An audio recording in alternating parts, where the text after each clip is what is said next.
Welcome. This is the podcast series dedicated to living a revenue culture. For those of you who are new to us, a revenue culture is when you have maximized profits after you have optimized your people in a low friction revenue context. Let's talk about that for a minute. When you say it out loud, it's obvious that you can never maximize profit until people are optimized. If your people aren't innovative, creative, collaborative, all those kinds of good things, and they're all pulling in the same direction, in our language, that means they share a purpose. They're never going to maximize profit. And you're never going to optimize those people unless you have them in a low friction revenue context. Now, I don't know where you've worked in the past, but I've worked in some places that were really high friction, lots of craziness, organizations that didn't support its people, and in some cases actually made the job much, much harder than it needed to be. Those are high friction, high chaos contexts. And the other part of that is, I said, a low friction revenue context. Many organizations don't intentionally build a revenue context. Some organizations want to be great engineering companies. Some want to be great programmers or doctors or dentists or lawyers or social workers. And of course, those are all wonderful things to do. But if they aren't in conjunction with maximizing your profits, a lot of them don't survive. And if they do survive, they don't make enough money to really pay people what they should be getting paid. And they don't have the tools and all the infrastructure necessary to do a good job. So when we say we're going to optimize our people in a low friction revenue context, that means the context is about building teams, building organizations that are optimized to maximize profit. Because they know if they optimize to maximize profit, the organization has the highest probability of succeeding, scaling, having the capital to have the right people compensated in a fair way. They're going to have the right tools and the right technology, and they're going to be able to continue to develop and evolve those people over a very long period of time. So when you think about maximize profit because you optimize people in a low friction revenue context, hopefully that makes some sense to you. And too often what people do is, instead of thinking about revenue in that way, they think about, well, I'm going to go hire a really great trainer or a great coach, or I'm going to buy a great CRM system, or we're going to get the right sales trainer, or we're going to get the right SEO program. And if you think about that, those things are all, they're independent. They are not necessarily part of an intentional revenue context. You know, people ask me all the time, well, who's got really good sales training? There's probably at least 20 that I know of that are really, really good, but they don't fit in the same places and get the same results dependent. So some sales training is ideal if you're a retailer, and some is ideal if you're selling multi-million-dollar systems integration projects. And others are ideal if you're in the used car business, but they're not all universal. The same is true with your SEO campaigns, same is true with your messaging, the same is true with your coaches.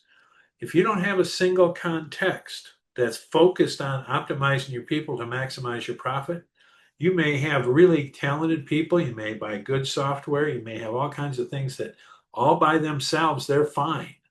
But when you go to try and put them together, they create friction and context, contextual friction that you want to avoid. And you get a lot of chaos in there.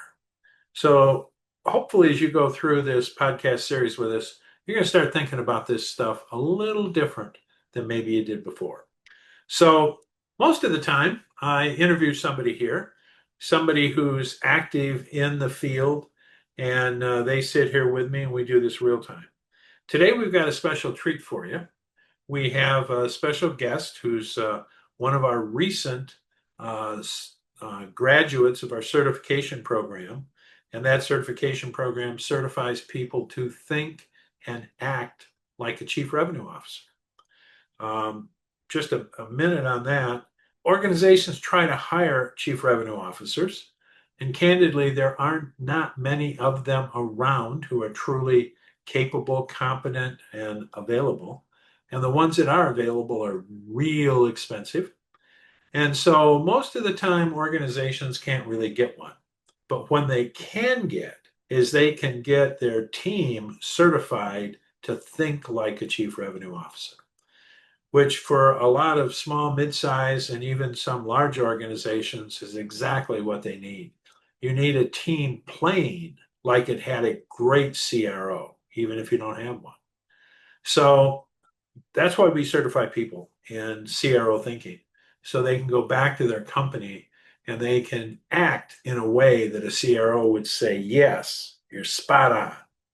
So our guest today's a lady who just went through our program recently. Her name is Ya, and you are going to see a very talented woman who's often are the people we bring you are kind of small enterprise kinds of people. She's from a larger company. She's an operational leader in her company focused on revenue. That's her specific task. She's a graduate of one of the elite MBA programs. So she came to CRO Thinking with a really strong background, both academically and time in the field. So she knows how to run teams. She knows how to help build strategy. She knows how to create a go-to-market plan that she's accountable for and she holds her team accountable for. So I think you're going to find what she has to say. And we interviewed her after she was certified. And you're going to see parts of that interview that you can apply to your own world. And what I'm going to ask you to do as you're listening to Ya is preview how you would apply the things she's talking about that she took away from that program. And imagine what it would be like if you could say the same things that she says as far as how she goes into business today. So sit back, relax, listen to what Ya has to tell us, and I'll talk to you again when she's done. So, Ya, what inspired you to start your journey to improve your revenue skills? Was it career or business or curiosity? Honestly, a mixture of both. I attended a top MBA program, very well regarded, that taught me how to think better, how to dissect complex problems, and how to build strategic frameworks to make sense of certain chaos. But when it came to revenue generation in particular, I definitely walked away feeling like something was missing. So, what I really wanted to share with anyone that's kind of going through this kind of gap is you can have all the tools in front of you, whether it's concepts, market analysis, kind of the hard tools. Yep. But I was really missing like the softer revenue frameworks that weren't so high level, so transactional, not reducing your decisions to an Excel spreadsheet. And even with all of those tools, you realize you need more of a clear, cohesive, narrative understanding of revenue generation. And sometimes things can be way too theoretical and you can lose sight of the forest through the trees. So I really started this journey because I was deeply frustrated by the limitations of traditional and sales approaches, especially since I worked in sales and I understand what that's like. But at the end of the day, I'm really at the root of everything a healer. I'm very people oriented. And I just didn't feel like there was the people purpose connection that I was getting through some of the outdated, mechanical, maybe even painfully out of touch ways that we look at revenue. And I knew that there was a way that I could be more aligned and feel more comfortable. And trying to close that gap of that disconnect of being, kind of analytical, quantitative, yet authentic, yet Yeah. people centered, it was very difficult. So I poured so much time and energy into trying to look at different videos and, go on different forums. And I couldn't find anything. I feel like the market's evolving so much. Buyers are so sophisticated. So when you try to get to them and understand, how you can get them to want to engage with your product, they're coming at you armed with research, they're skeptical, they've got different value propositions than you thought, and then it's just trying to get your shareholders and stakeholders at your organization aligned. It becomes really messy, and I just needed some clarity through the chaos. I needed something more. And me personally, this was a mission for me because while revenue, you can think of it as doing it for your organization, I like to feel purposeful. I like to feel like I'm truly changing anybody that I interact with. I want to make sure I'm truly changing them. And I do think both things can be symbiotic, and it's just difficult without the right support. So that's why I sought out this program. It came across, I think it was a Google search or a LinkedIn. I can't remember. I think I might have shared that in a previous Yeah. video, but that's why I came to work with you. Excellent. Excellent. Thank you. So, share what your experience was like going through the CRO Thinking program and what stood out to you. Yeah, so the CRO Thinking Mastery Program is really like having someone hand you the blueprint, but still requiring you to pedal through that blueprint. Because, I think we always want the tips, the tricks, the hacks, right? Yep. And I think that part is really kind of fun to have a blueprint, but what's even more fun is being able to put your own spin on it, get some like a couple of moves out in front of yourself after having that framework. So it just became really clear that this blueprint wasn't just applying brute force to get great results. It's about taking it, having to sit with it, and be really intentional in every step and adopting it in a way that works for myself and my team. So, what really stood out in particular when I think about some of the tools and blueprints is the cost of chaos. And that concept really hit me hard because it's exactly what I was dealing with in my organization, disjointed marketing, lack of alignment between our products and the real needs of our audience, inefficient processes. And it's all so overwhelming. And it was costing us growth, credibility, and ultimately revenue. So I just felt like walking into this program and being able to walk out with less theory, but really this opportunity to force myself to confront the mess and bring out the broom and the dustpan and the uncomfortable realities of our current approach. And I just remember just kind of sitting in our sessions and you're breaking down everything. And I'm realizing, what we're doing isn't designed to scale.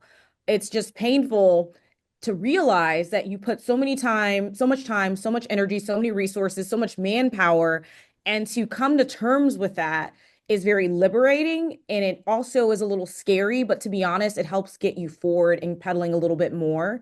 So I really deeply appreciate the program and like making me okay with confronting the mess. It's okay. You don't need to hide it in your bedroom corner. You can address it and then you can get through it. You can absolutely get through it.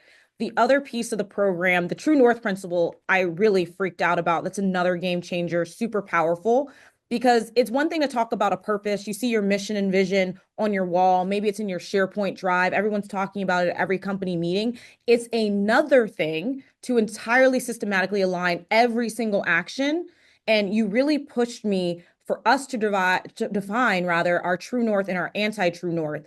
And that's like really concrete and measurable. Because when you think about your mission and vision and you work in marketing or you work in sales or you work in operations, how does that translate to what you do day to day? How are you making sure every seemingly small action, minor action, big action is actually getting you closer to what it states on that wall or in that SharePoint? So being able to have that ability to document that and understand there is a simple, repeatable way to translate where we want to be and how we're going to go about doing it to every level on my team in a way that's memorable, that's easy to remember. And it's just like, no duh, common sense. So I just really appreciated this program wasn't just about learning something new and kind of regurgitating it. It's kind of sitting in the back collecting dust. It was really about sitting with a lot of these amazing blueprints, getting some opportunities to take these things back to my team and come out all the better. Because now we're not just being kind of data driven, we're actually data driven with intentionality and with the feeling and a perspective that I'm contributing to our organization's greater mission and vision. And that's an amazing thing to be able to do. Wow. Thank you. So you really led into this in that response, but how's your leadership approach to revenue changed since you went through the mastery program? Have you noticed any specific results from that? Yeah, so since completing this program, I definitely feel like my leadership approach has transformed to really having a cohesive focus on making sure every part of our team is very cohesive and sticky. So before, we were just in a constant scramble. Like, we have to get a podcast out, we have to get a newsletter out, we have to go to this trade show. We were just launching and creating and launching and creating, but not truly like building. Like, we kind of skipped the building step and just started launching. We got to do this. That's what you're supposed to do to drive awareness, to get revenue. That's what you do. You just chase, chase, chase, just trying to stay afloat. Very disconnected. So because there was no stickiness, there was no cohesion, every single thing that we did wasn't really guiding us towards our desired outcome and ultimately being able to drive the revenue output that we wanted as well. So instead of moving forward in our way of kind of a series of isolated tactics rather than a, kind of a well orchestrated plan for revenue generation, it really forced us to really have an unfiltered look about, like, why are we even doing some of these things? Let's start saying no to more things. And if it is a yes, how is exactly what we're doing actually going to connect to what we're trying to do? For example, trade shows. Are our trade shows really focused in on our customer? What are we gaining from these trade shows? What do we what do we need to do to maybe enhance and become better? What about our product portfolio? What about our partnerships, right? Like, are we actually aligning every single thing we do with our vision, with our mission? Because if we can get that right and people are starting to attract to our business, the revenue part solves for itself. So, a huge part for us is definitely been my leadership shift and being able to, as I mentioned, get the true north and the anti-north kind of align with my team. Because for us, it's created stickiness. It's created a cohesion that makes us feel like every single thing we do feels like we're doing it for the greater good. It seems to be really a big part of what we're going to be leaning into even more heavily because it's just so new to us. But so far, the results have been amazing because I don't know about you, but trying to walk away from things that have been built, like, cemented, whether it's partnerships, whether it's a business unit, whether it's a product suite, it can be very difficult, very challenging. So this program has given me like the utmost confidence in being able to cut those things and create a stickiness and really really providing the entire team a lot of confidence that this rebuilding strategy is for the better. And it's really, really filtering down to my team. And I'm very proud of that part as well. Oh, thank you. That's fascinating.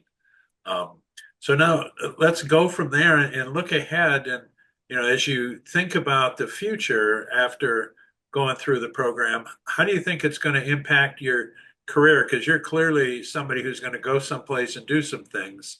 So how do you think this is going to impact the future?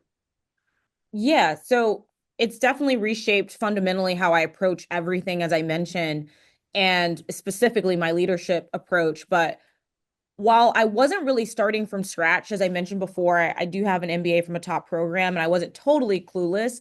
What this program is really giving me, which is so powerful, is this really strong reminder that you do not need to hustle aimlessly, hoping to land the right revenue strategy through sheer force or sheer effort. I now see revenue growth as something that can be designed with intention, and you can pull the levers, adjust the levers, more or less have a seemingly repeatable process. And I feel like that's really important because before this experience, I was really just constantly in motion, throwing energy at whatever seemed like it might work. It was a little messy, it was a little draining, it was a vicious cycle of this engineered effort. And what this really allowed me to do is really take peace and pause and thinking through the approach with clarity and precision. And instead of kind of chasing everything that looks promising, having a really solid opportunity to use all the tools that we're given to get better alignment. So I'm really, really, really excited going forward, whether it's my team and I launching a new initiative or building partnerships or evaluating potential acquisitions. We now have a structured process to ensure every decision we make is with intention and not impulse. And this is something that I'm really, really happy about. And it's a game changer for my career and for those that get to interact with me and get some of the distilled learnings through their interactions with myself. Oh, thank you. Thank you. So the last question, what advice do you have for somebody considering this program? Would you recommend it? And if so, why? Yeah, so if you're considering this program, there's like probably one really, really, really important thing I can tell you. It's not just a program. It's not just, another framework, another blueprint. It's really a complete paradigm shift. It forces you to like really confront that chaos, that messiness that I talked about. It's uncomfortable but it's really important because it'll truly allow you to hold yourself back. If you're looking for someone that's just going to kind of be a sounding board and double tap your existing state, that's not going to be what this program is going to do. You have to be willing to unthink and unlike and unlearn and be okay with that mirror going up. And it's not a quick fix, but there are things that you can quickly see the wins in. For example, the true north and anti-north is one of my favorite things that I felt like was a quicker fix, but the deeper work requires a lot of time. So if you really want a thoughtful, easy to understand, surgical approach to revenue generation, and you don't want to keep bleeding out and hemorrhaging once and for all, and you want something that is actually going to forever change the way you think in your team, then this is the program because you're going to understand how to find the chaos, why it's chaotic, understanding that. Understanding how to eliminate it, how to replace it, how to think through that. And it's a really important part of the process. So I just really appreciate this program. So if you are that type of person who wants to be radically changed and radically shooken up and doesn't want high level theory, generic advice, getting stuck in a spreadsheet and your customers are just down in A cell A54, then this is not going to change you unless you're really ready. So that's the one thing I would say about this program. It's very purposeful, it's very meaningful, it's very efficient. So I highly recommend it. Well, I hope you found the opportunity to learn from Ya as powerful as I did. Every time we have students come through, even after all these years, I'm amazed how much I learned from them. And listening to Ya and how she applies the things she learned to make a significant difference in her world with her team, given her responsibilities, I think that's pretty cool. So I hope you were listening for takeaways. You certainly heard some of Ya's, and I hope you're imagining what it would be like if you could apply all the things that she's applying in her world and how different that would make things for you and for your team. So if after today there's anything we can do to be of any help, if you or your team would like to be certified in CRO, Chief Revenue Officer Thinking, if you need a fractional Chief Revenue Officer, if you need help building a revenue strategy, which very, very few companies have, and it's very specific. And if you don't have a revenue strategy, you cannot scale your business. So if there's anything we can do for you, or you just have questions, if you just like to ask something that's been bouncing around in your head as you listen to this podcast today, that'd be great. Reach out. We'd love to talk to you. And no matter what, we'll see you at the next podcast. Thanks.